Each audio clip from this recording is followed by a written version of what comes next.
Hi అండి. ఇప్పుడు శివపురాణంలోని నేను దక్ష యజ్ఞము అని చదువుతానండి.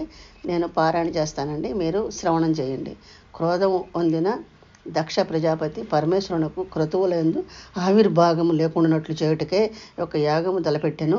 భృగువు మొదలగు శిష్యగణములతో అతడి ఆశ్రమం నిండా యాగ సంభారములు నింపి వాజిపేయమను పేరును ఒక యజ్ఞము నెరచెను.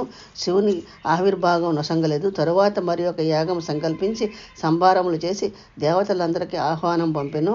చివరకు బ్రహ్మాండమైన ఏర్పాట్లతో సమస్త దేవతలు, పితృగణములు, యక్ష గంధర్వాదులు, కశ్యపాగస్యాది మహర్షులు ఎదుట క్రతువును విద్యుక్తంగా నెరవేర్చుండెను. శివునికి ఆహ్వానించనందున బ్రహ్మ, విష్ణువులు పాల్గొనలేదు.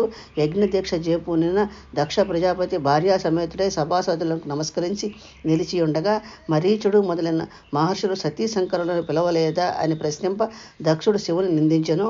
అంతటా ముని ప్రముఖుడగు దధీచి, దక్ష, శివుడు లేక ఈ సవనము సమాప్తి కాదు. యజ్ఞభర్తను ప్రేక్షకులకు చూపనందువలన నాపతులు బహుముఖములుగానని యాగ శాపము అసంగి వాక్కులను పలికి మరీచి గౌతమాదిత్య ఋషులను వెంటబెట్టుకుని సభా నిష్క్రమణ చేసెను. దక్ష ప్రజాపతి వారలను జాపులని భాషాండులని నిందించుండెను. మిగిలిన ప్రేక్షకులతో మీరు యాగ సమాప్తి గావింపుడని హరి యాగమునే చేయుటకు సంకల్పించుకొనెను.